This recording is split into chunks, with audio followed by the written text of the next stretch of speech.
we are helping coaches, consultants, and online entrepreneurs learn Google Hangouts, leverage the power of using them for webinars, for ongoing webcasts, to attract more of their clients and sell more of their products and services.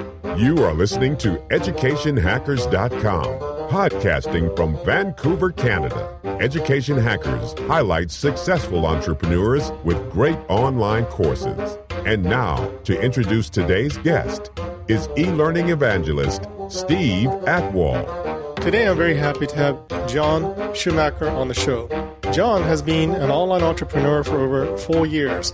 His coaching clients have generated thousands of dollars in product sales under his marketing mentorship. He hosts a popular interview series and podcast where Jon has interviewed over 40 of the brightest entrepreneurs in the healthcare and marketing industries.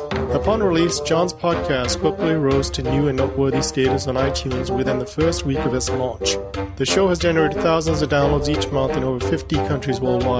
Jon is a co-creator of Hangouts That Convert, which focuses on helping coaches, consultants, and online entrepreneurs leverage the power of Google Hangouts and crush their webinars, host an ongoing interactive interview series, and attract their ideal clients. Jon, I'm really glad to have you on the show. Before we get into your online course, I always like to ask my guests, how do you like to relax when you're not working? How do you unwind? Do you have any hobbies? I do, and this is something and thank you, Steve, for having me on the show here. This is something that I have to kind of sit on my hands with and get better at is how do I unwind? So I'm a little bit of a workaholic, but I live in sunny California, right by the beach. I can literally walk down to the ocean. So when I'm looking to unwind, I spend a lot of time at the beach. I like to read.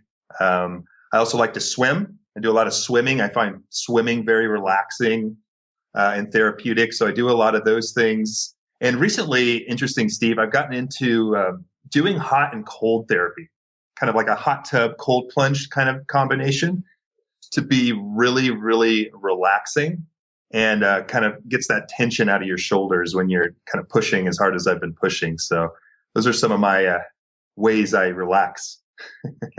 Talking about hot and cold therapy, are you one of those guys that goes for a polar bear swim in the winter? I'm not that brave. No. When I go from the hot tub to the cold plunge, I haven't done the polar plunge yet. I have friends that have done that. I haven't been that brave yet. I do live by the Pacific Ocean, so it is fairly chilly in the water, but haven't done it yet. Yeah, I think you need an extra layer of fat to do something like that, because when you dive into that icy cold water, and I haven't done it myself, but I see people doing it, it's just crazy. You know, you have to have some insulation somewhere. So what was your passion before you became an online entrepreneur and got into online marketing, podcasting, and before you creating Hangouts on Air? You know, my background is in healthcare. That was my first podcast, Google Hangout. Actually, I did a Google Hangout series for about 18 months in that industry. And so my background is I'm a physical therapist. You know, that was my passion, and I still have, partial passion for a lot of that industry still. But that's where I started. I was just head over heels passionate about, helping people heal the human body. I was obsessed with anatomy and kinesiology and all of these studies for about 10 years, from about the time I was about, maybe 21 to maybe my early 30s. And so that's my background. And that's really what I was passionate about, was healing and working with people, learning to be the best that I could be in that industry. So have you looked at some of the anti-aging research they're doing? I'm just waiting for the anti-aging pill to come out. I know, just pop a pill and that's all. It'll change your life, right? Yeah, actually, I saw some videos on some research this scientist is doing in one of the major universities in the U.S., and he successfully managed to basically reverse aging in mice. He took what appears to be a 60 or 70-year-old mice and turned the clock back to maybe 30 years old. Wow. So it's interesting. They talk about telomeres and right. They talk about all kinds of stuff, but apparently through the Human Genome Project, they're trying to figure out which genes cause aging. Yep. And the University of British Columbia, where I worked for 17 plus years, they've got a huge Human Genome Project as well. And apparently they are isolating some genes that do cause aging. So hopefully one day we will have that pill that will slow down or even reverse some of the aging effects. That's interesting. That's very interesting. So let's talk about your online course, Hangouts on Air. Give us a bird's eye view of the course. What do you cover? Who's it for? And why should people be signing up for it? And who is Michael Bloom? The course is called Hangouts That Convert Success System, and that is our website, hangoutsthatconvert.com. And we are helping coaches, consultants, and online entrepreneurs learn Google Hangouts, leverage the power of using them for webinars, for ongoing webcasts, to attract more of their clients and sell more of their products and services. Who we're targeting, it's generally, middle-aged females seems to be a good demographic that we're getting, who are coaches who are looking to attract more clients, hosting webinars and hosting, kind of a video podcast series, basically. So that's kind of the target that we're targeting right now. Basically, the premise is, that I know some people are teaching Google Hangouts, but a lot of the things they're missing in themselves doing a Hangout on Air is there's a lot of marketing deficits that are ingrained within just doing a standard Google Hangout. So we actually teach a unique system which is hosting a Hangout on Air inside of a third-party application, like a Webinar Jam, like you can use Lead Pages if you want. Some of these other services out there, and then engaging with a live audience, and then bringing on guest experts and doing a little bit of a promotional type of webinar setup that really helps attract new people. It adds them to their email list and allows them to market to them much more effectively. So that's kind of the basic premise. We do have a system that we have in place that kind of helps people do that from a strategy standpoint. Michael Bloom is my business partner. He lives in Boston, and we met actually while I was doing Hangouts, right? So I've met so many people because I have a Hangout series and because it stands out. It's different. When you're on video, you get to build that know, like, and trust a lot faster with people. And when you do Hangouts, and particularly in conjunction with some of the third-party apps that are on the market, you really get to interact with your audience really fast, live, back and forth. And it's amazing how fast you attract clients and attract people, and they get to trust you just a ton faster. So I guess it's the next best thing to being there with that client. It is. Doing live streaming video is the next best thing to just meeting somebody face to face. We're just sitting here talking. You're asking me questions back and forth. You can see me. The trust factor is accelerated tremendously when you're using, Google Hangouts or you're using live stream platforms. So that's what we teach, and we teach coaches and consultants, podcasters. I have a few clients that are podcasters too, who are looking to build their list, because I know a lot of people are starving for how to do that. How do I build my list? How do I build my list? Well, hosting webinars and Hangout webinars is one of those key pillars, really, to building your list. We just hosted a webinar this last week, and I added almost 400 people to my email list in like less than a week. So, wow. It's a powerful tool. So what do you say to people that might be a little shy? I hear that sometimes about, I don't want to be on camera. I think a lot of people are scared of that. And I get that. I've been doing these for almost 2 years, and I still get nervous. That voice in your head wonders, what are people thinking of me? What if the judgment, the subconscious judgment of that. But the other point is, you don't have to be on camera. Like, I think people think of Google Hangouts as just video conferencing. You don't have to be on camera. You could teach from slides, and start the broadcast with the slides on. So you can teach from behind slides and things like that too. So. Yeah, or you can minimize your video to a small little square. Mm-hmm. Yep. And have the rest of the video be, as you said, a slides or showing the product that you're demoing or something else, because the focus is not really on you when you're doing a presentation. It's more on the product or service. So that's great advice. Your course, your Hangouts on Air course, has 4 main sections, plus some bonus material. The main sections are set up Hangouts to engage, look, and sound great, attract an audience of your ideal clients, customers, and JV partners, host Hangout webinars using Webinar Jam, repurpose your Hangouts into videos, podcasts, ebooks, or blog posts, So you have 4 main sections there. I'd like to ask you more about these sections. If people are looking for a particular product, and you talk about Webinar Jam, that's the product that you're using, why did you select that as opposed to something else? Michael and I have looked at all of the platforms that I'm familiar with on the marketplace, as far as Easy Webinar and, some of these other run-click. There's probably a handful of platforms you can host Google Hangouts in. Since I like hosting live Hangouts, and I do almost all live webinars, I really haven't gotten into the evergreen models yet. That's what I feel that Webinar Jam, and we feel that Webinar Jam, after looking at a lot of these other products, has the best Q&A function with your live audience, meaning that the chat box that's ingrained within Webinar Jam is the most interactive, meaning you can talk back and forth quickly in the chat box with your audience. They can ask you questions. You can give them live coaching back and forth very efficiently.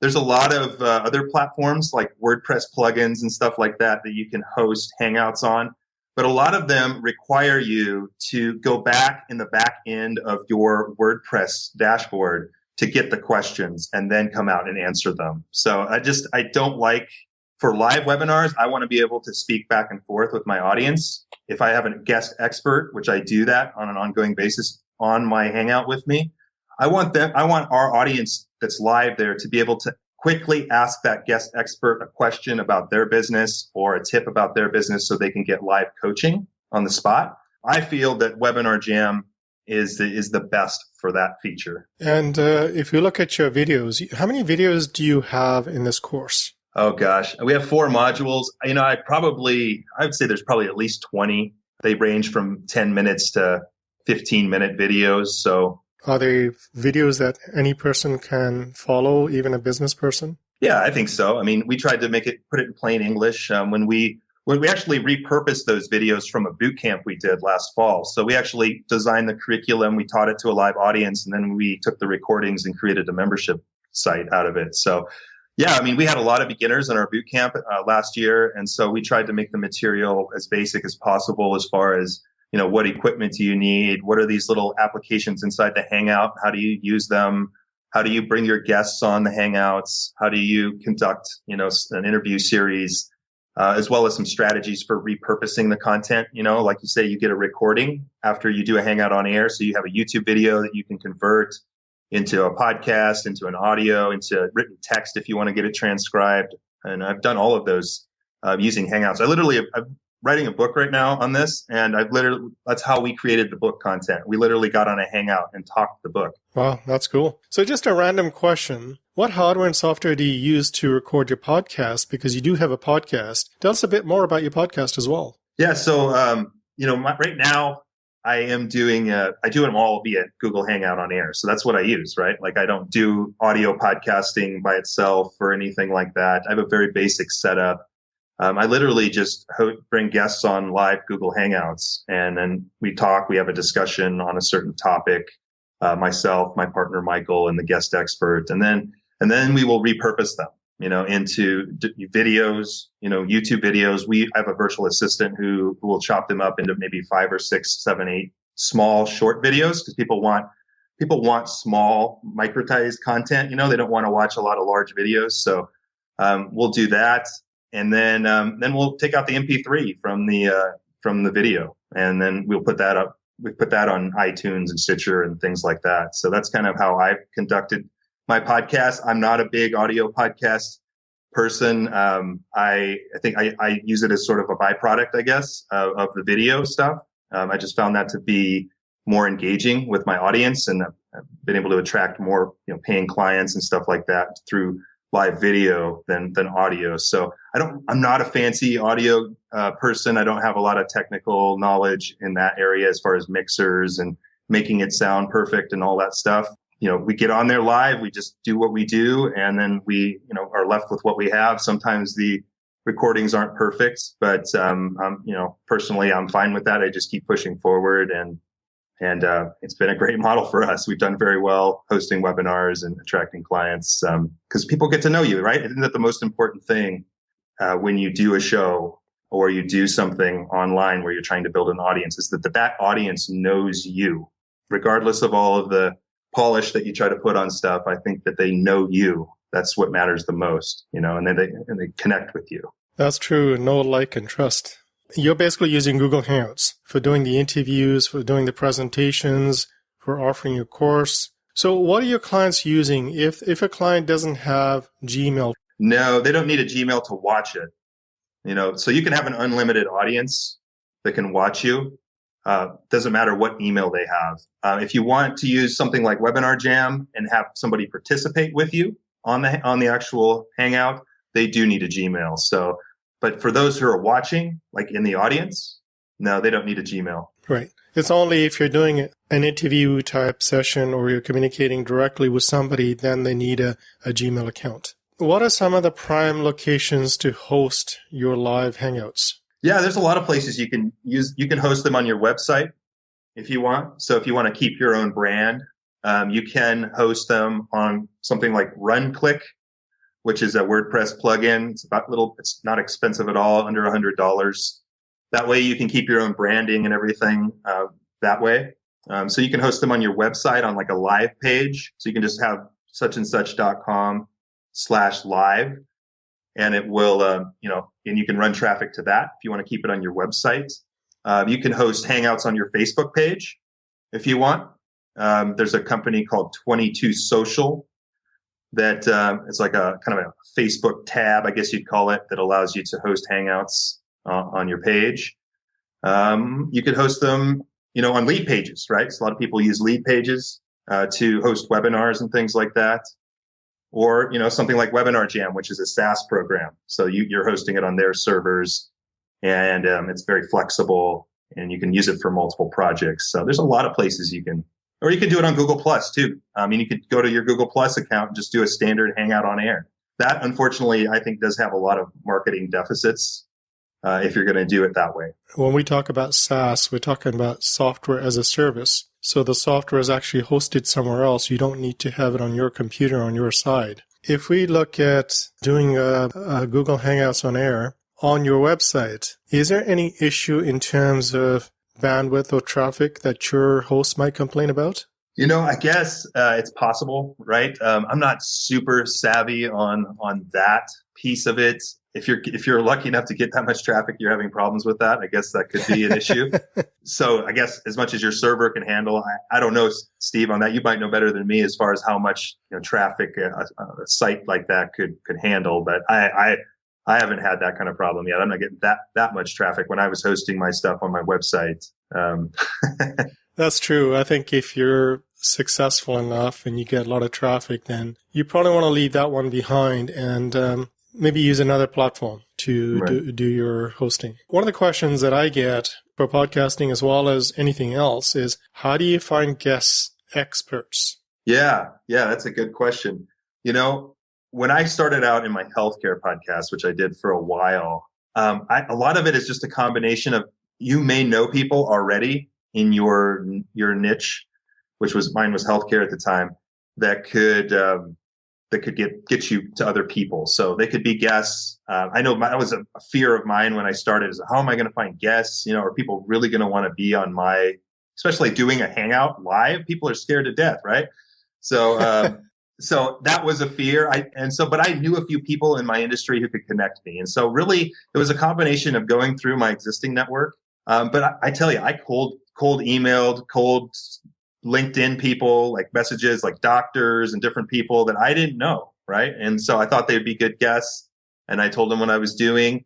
Not all of them said yes, but enough of them did to where I was able to keep up a weekly, and I was doing weekly live Hangouts at that time, that I was able to get people to come on my Hangouts and be a guest. So I was able to pull it off, but it was a combination of just hitting old school cold call methods to going through your network. And then eventually people started reaching out to me. After a while, I was getting, requests and stuff from people that all over the place, that I didn't know. So eventually it became where you start to build a little momentum. You start sharing your content. People reach out to you. But I think in the initial stages, that is a little scary.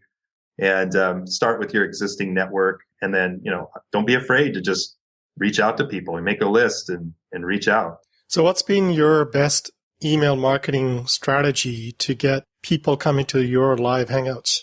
At first I didn't have a very good sized list, right? Like when I started off. So a lot of it was, and one of the biggest things, if you have friends who have a list, is to do your Hangouts or do some interviews and do them from a promotional partner standpoint, meaning that, they could email with you or for you. That's how I got started. My friend had an email list of about 10,000 people, which, not everybody does.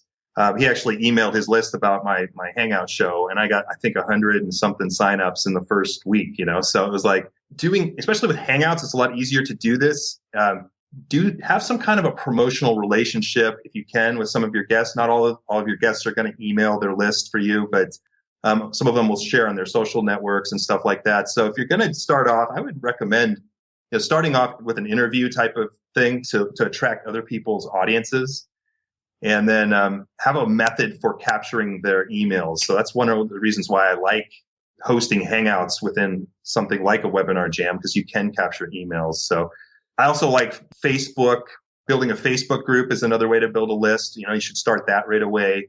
Hosting a Facebook or Google Plus event can bring people's attention that you're having a show. So it's slow going in the beginning, really. I mean, it took a while to really get things going and a lot of trial and error. But eventually, like now, I mean, we're really, really picking up a lot of steam. So, So what's worked best for you? Is it social media, blogging, webinars? Yeah, webinars has been the best way to build our list, and doing that with promotional partners, like inviting people who can email their list or things like that. So that's been the fastest way to build it. As far as getting people to the Hangouts, it's a combination of emailing our list now, of having a Facebook group, of hosting Facebook events, Google Plus events.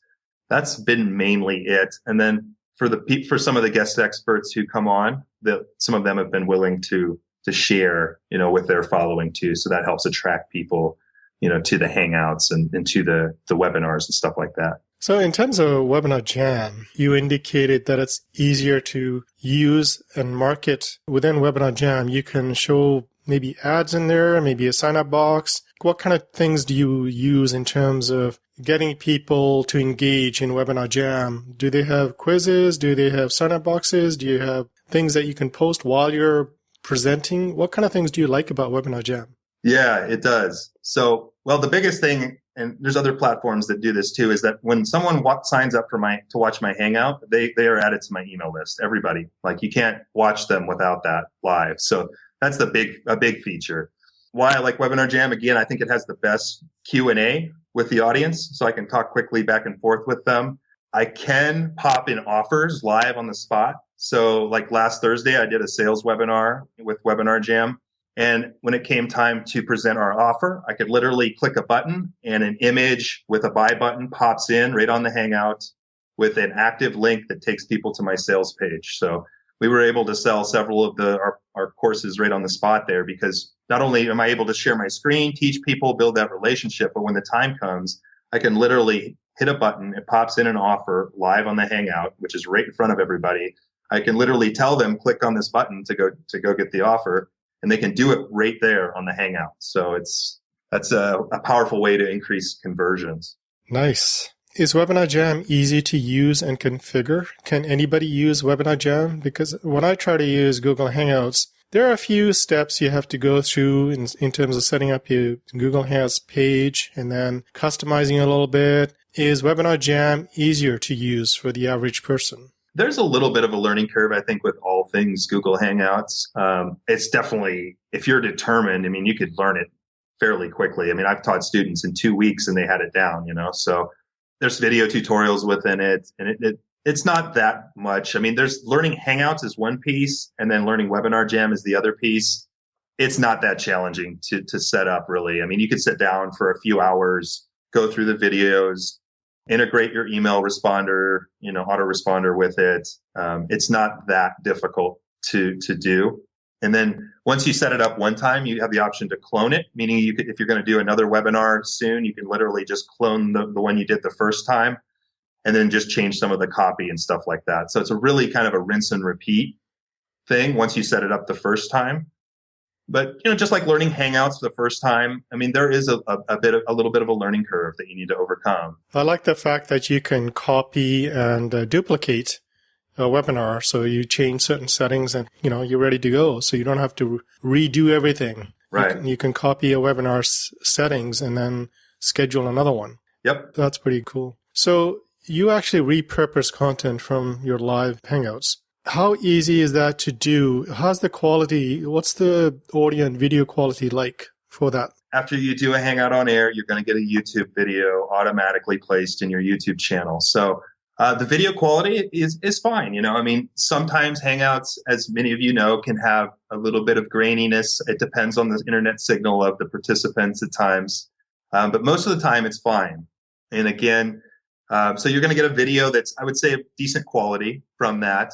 And then the audio quality, it depends, right? I mean, it depends on the signal. It depends on how the interview went, right? I mean, sometimes you're going to get clear audio, sometimes less so. I have found the audio quality to be fair, I guess. I wouldn't say it's super high level, for like an audio podcast. That's up to you. I mean, if your focus is on doing strictly audio, then that may not be the best for you. I mean, again, I'm not an expert on audio quality or, using high level, audio equipment to make the audio just sound perfect.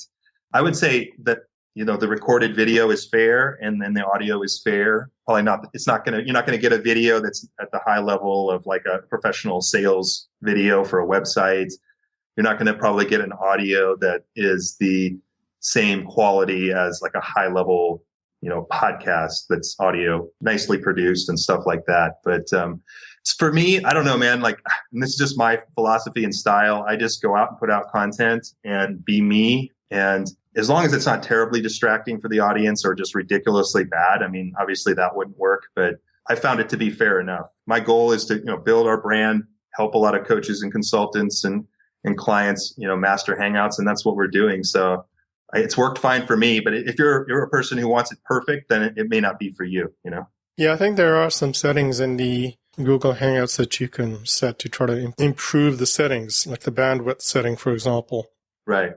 Yep. So what kind of tasks do you outsource? Because you do outsource some of the stuff. Yep. All of my video editing. I mean, I've learned how to do that myself, but I've taught a virtual assistant how to do that. So she'll do all of that. What we'll do is we'll chop up some of our best segments out of our Hangouts into maybe 5 or 6 short videos so we can share those all over the place. She'll do all of that for me. When we're doing audio submissions, she'll put all the stuff on Libsyn and, distribute those to like iTunes and all those things. So she'll do all of that kind of setup piece, which used to take me time. She manages a lot of our posts and promotional posts on social media. So she'll have we have Buffer app that we use for scheduling posts and stuff like that. So that's mainly what she does is post-production and some promotional stuff. How often do you post? Is there like a set schedule that you post? Yeah, my partner Michael created us like a social media calendar for her to do that. I can't remember the exact frequencies that we're sharing stuff. Right now at this moment, there's some discussion going on about Twitter bombing, posting too many times and direct links to audio and video. Some people have a certain schedule. Some people post every hour and they post too much.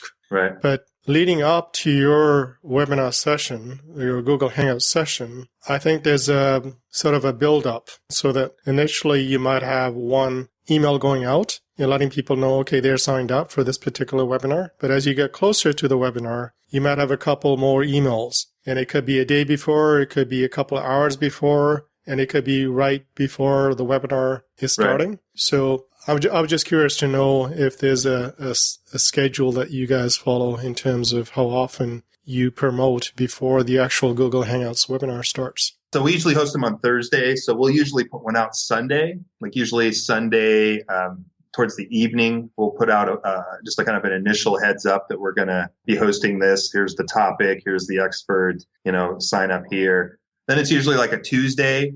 And then usually the day of. So there's usually like 3 emails that we'll put out to our list. Just, hey guys, we're having this, you guys are welcome to sign up, grab it here, that type of thing. So that's kind of the lead up as far as the email frequency to each week, each Hangout that we have. And we host one every 2 weeks, so. Yeah, that's great. Webinars seem to be really, really catching on, and there's more and more talk about webinars. I think there's an event specific to webinars. Your course is going to gear people up to use Google Hangouts, get them all ready to start hosting webinars. Now, you also have a private Facebook group. How is that working out? Works out great. That's one of the features that we have for our membership community. And so I love Facebook. I'm probably on there too much. I like how interactive it is and how you can really get to know people. So I think that's a key piece if you're going to have a membership community. We're advertising it to be, because people get a chance to drop a question whenever they have one, right? So it's at their convenience.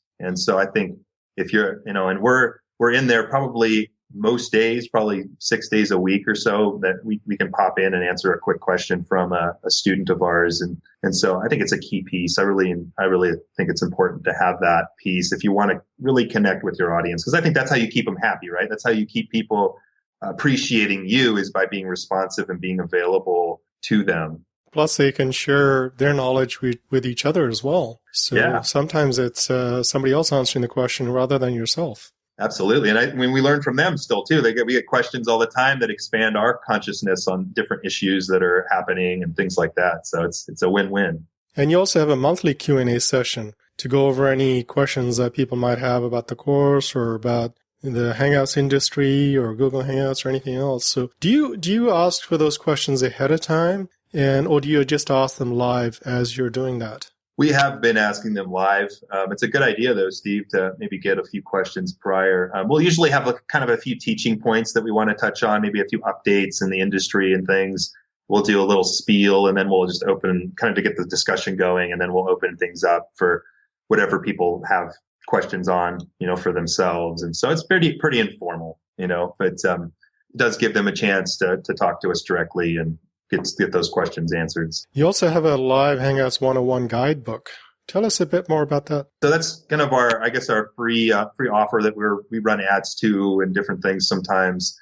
And it's a basic starting guide. It's very short. I think it's about 20 some pages, and it just goes over the basics of how to get started doing Hangouts if you never have done them. So, how to get it on your computer, kind of some tips there, what equipment you might want, how to use a few of the apps that are native to the Hangout platform and what they mean and stuff, and then a few tips on some third-party webinar applications that you can purchase or use if you want to take it to the next level. So it's basically just kind of a little quick starter guide. You can read it in one sitting and kind of get some ideas as to how to get started. And you have a YouTube video from Lou Bertone, video marketing expert.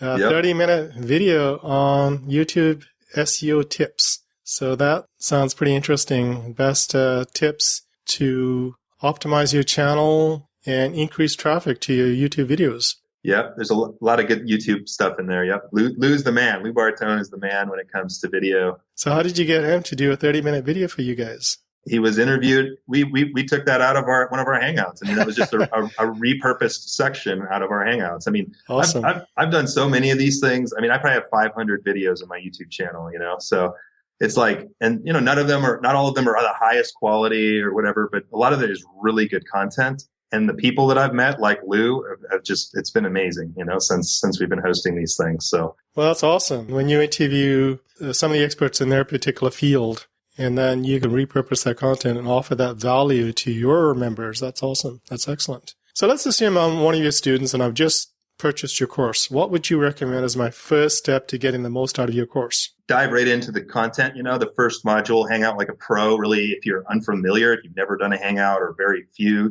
go through that module first. Learn kind of the basics of how to get started and start one and all those things. And then I would just start. I would just go in, fire it up. Maybe grab a buddy who can come on with you and then just start doing it, right? Because that's really how you learn, is by doing. So I would just say, start with the first module and schedule your own Hangout. You can just do it right on Google Plus to start with, just so you kind of get the feel for how to enter it and how to start it and all the pieces inside of it, and then from there, just start scheduling guests if you're ready to go. It depends on how ambitious you are. I mean, just schedule some guests and go, right? And then ask questions in the Facebook group if you have questions of us, and we'll respond. We'll be there for you. There's nothing like doing it. Nothing like doing it. Just do it, and you'll have questions that you never even thought you would have. Do it, see where it leads you. Yep. Now, my listeners are people who are either just starting to create their first online course or trying to figure out ways to improve their existing course. So I'm going to ask you a few questions just to help them get started. One of the questions I get is, what was the biggest mistake you made when you first started creating your online course? Two parts to that. I think one of the mistakes I've made many times over the last few years is not getting quite clear enough about who your ideal persona is that you're going to be targeting. Like, who is they call it your avatar, whatever, the person's problems that you're going to be solving, because that affects so much of your marketing copy. It affects so much of the message you're going to send out. So I think even though we did some used Facebook ads for a little research, we did host a couple of webinars to kind of gather up what people wanted to learn about Google Hangouts before we created it.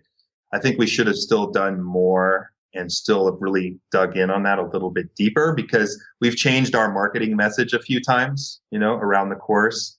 And so I think that's a critical piece. I also think having your systems in place, meaning like, myself and my partner and Michael, we should have had clearer roles assigned to us. Like, even if there's only 3 of you, like, who is going to be the CMO or who's going to be the COO, like, even if it's just, who's going to operate this or who's going to operate that, because by the time you start getting a flood of memberships, like we had a bit of a flood recently into our program, and we weren't quite ready enough to handle that.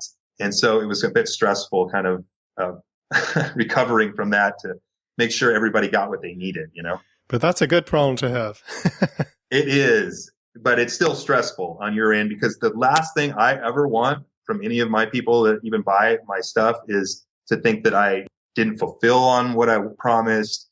They didn't get what they paid for. And so if your technical systems aren't solid enough, or your logistics and customer support aren't quite set enough, that can be, I think, bad for your brand and your company, because these people don't know me. Even though I'm a really good guy, I want to help these people, they don't know that. And so if it's not quite smooth enough for them, I personally don't like that. I'm a huge component of customer service. Like, I want to help that person very deeply.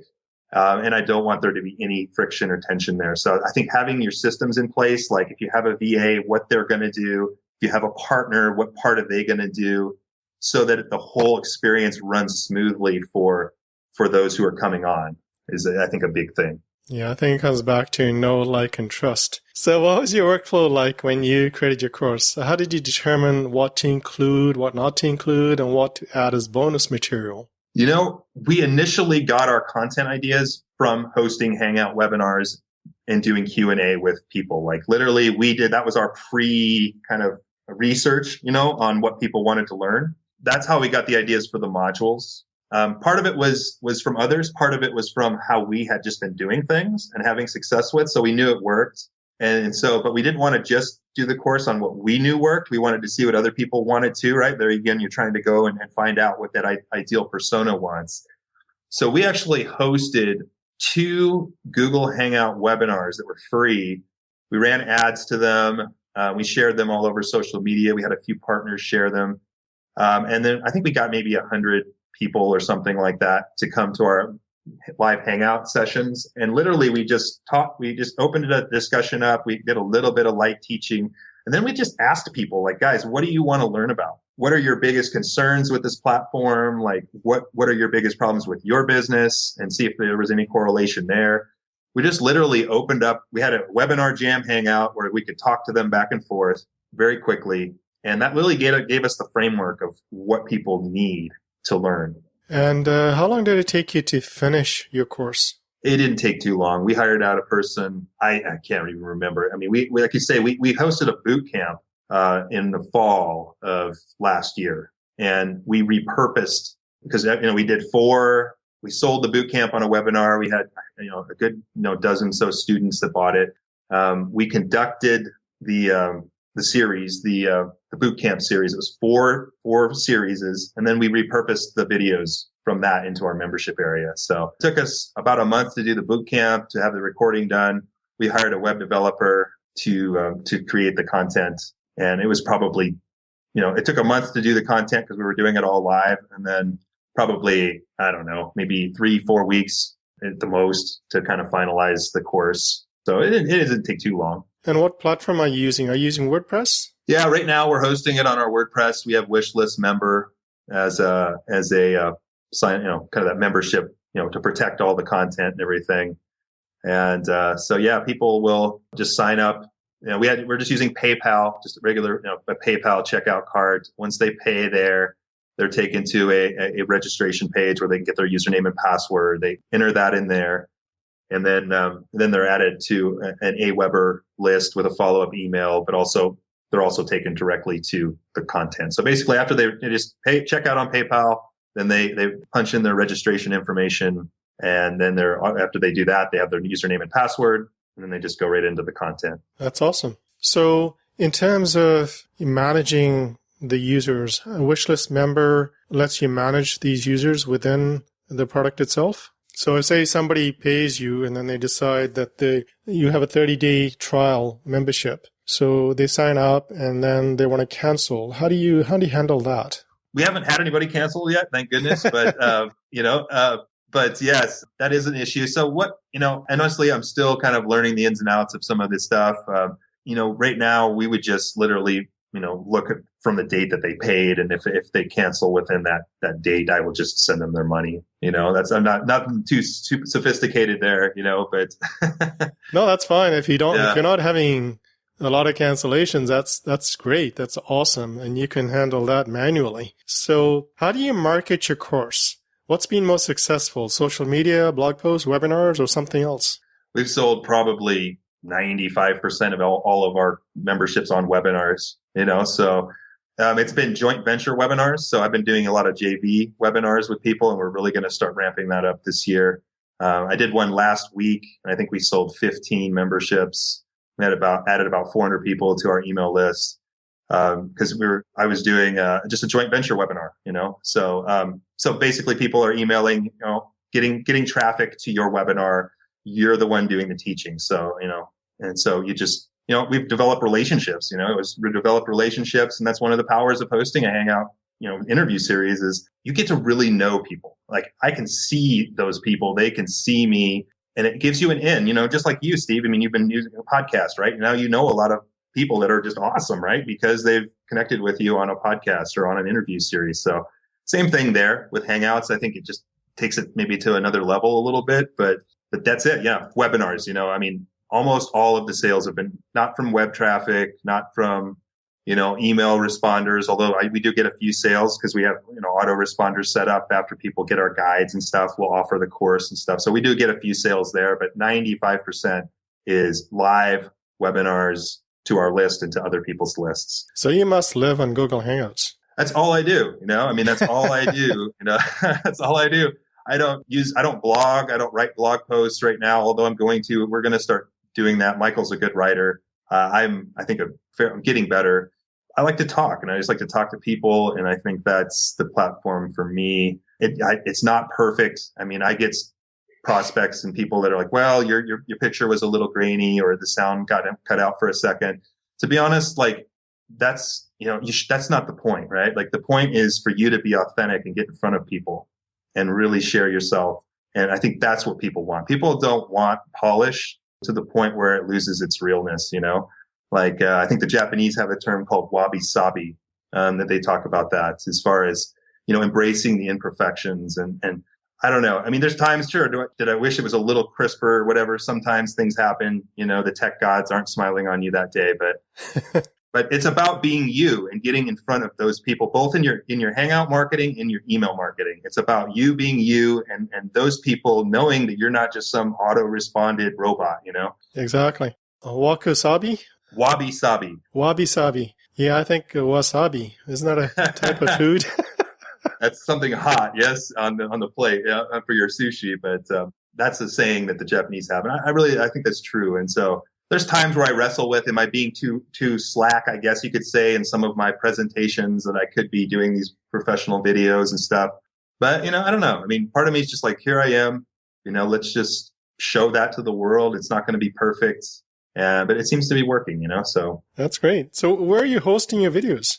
All just on YouTube, right? I mean, I just get a YouTube video recording automatically. But is that a unlisted playlist? No, I have a lot of videos that are just public. I mean, some of them are unlisted, right? Like some of our videos that are, membership videos are obviously, not unlisted, right? So they're not accessed by the public, so that we protect them. But I probably should, Steve, put them on something like Amazon 3 or have them a little more secure away from YouTube, because if YouTube decided to shut me down, that would be bad news, right? So I think I do need to take some actions to improve the infrastructure, of my course and stuff like that. But yeah, right now it's just been on YouTube. Awesome. So looking back, what was the one tool, software, or hardware that you absolutely needed to create your online course? Well, I guess it'd have to be Google Hangouts, right? So, I mean, that's what we created, and that's what we used for everything, for all of the content. We recorded it all. We got it all from a live recording, and so that's what we used to put it together. And we had a web designer help us create a new website. And like you say, we used Wishlist to protect it. Do you use anything else other than Google Hangouts? I'm thinking, for example, ScreenFlow or Camtasia, where you can add other text and videos, or other text or images that you might want to add into the video. Yeah, I mean, I have Camtasia, and I do like, it's fun to video edit and stuff. I have edited a few videos together very lightly. But no, we don't really, I mean, you're going to do these live, right? So you can't really add stuff live with Camtasia or ScreenFlow. No, I was thinking your recorded videos after you've done the Google Hangouts, and if you wanted to add anything else. But I guess Google has their own where you can insert text into the video. Yeah, YouTube, right, has annotations and things like that if you want to add that in. Or the YouTube has its own editor. It's pretty light, but I've added a few text pieces into a couple of promotional Hangout videos and stuff like that. And then you can do that within Camtasia or ScreenFlow really easily. But honestly, I have not done not a lot of video editing. Actually, annotations was what I was thinking of. So you can, if your videos are a bit long and you don't want to have sections, for example, and you can jump in between, or you want to add maybe a link to a website or something, you could add that using annotations. Yep. That's great. So, John, take a few minutes and offer your best, most practical advice to anyone thinking of creating their first online course or training. So the best practical advice I would give from a strategy standpoint is to start with some groundwork. Before you just launch a product or course, try to find out whose problems you're solving with that course before you just jump into it. I think I'm guilty as heck on this as far as, I get excited about a new idea I have and it's already off to the races before I've really even done any other groundwork, So if you get an awesome idea for a course, check that idea, make sure that there's a market for it. Make sure that you know whose problems those are solving. I think that'll save you a lot of headaches, because I've just done this many times myself, and I'm trying to slow myself down to really take the time to do that. Let's see, what else? Oh, and I would also make sure that those problems are visible on the outside, meaning like if it's a problem that somebody has, but it's not easily visible from the outside looking in, it's going to be hard to really create a business around that or a course around that. People need it needs to be public knowledge that it's a problem. I think we can get too niche and too specific sometimes and try to think we're too sly and going into an industry like I was doing in healthcare, which it was really tough. And I was trying to help healthcare providers and entrepreneurs create courses and launch products and stuff. But there just wasn't really a big market for that, I mean, those people are mainly career-oriented professionals. And so make sure that it's not just your idea in your head, but that there's an actual market for it, and that the problems of that market are visible and you know how to reach those people with a message, because I think otherwise you're really going to struggle to sell, John, we have come to the end of the show. I could ask you a ton more questions about your course, but instead I'm going to leave a link to it in the show notes so people can visit your website, visit your course, and check it out for themselves. Thank you very much for being such an amazing guest on the show and for sharing such valuable insights and advice. It has been a real pleasure speaking with you. Where can people connect with you online? Yeah, I appreciate that. Thanks again, Steve, for having me on here. So there's a couple places. I mean, you can email me at Jon, that's Jon, at hangoutsthatconvert.com. If you're looking to grab our free offer, free guide, you can go to hangouts.thatconvert.com/guide, and that'll get you started setting up your first Hangout. You could Google my name, Jon, Jon Schumacher, Schumacher. I'm on LinkedIn, I'm on Facebook, I'm trying to be everywhere, basically. So. Thanks for listening to Education Hackers. Check out the show notes and click the Love It button at educationhackers.com to send us some iTunes love. Until next time.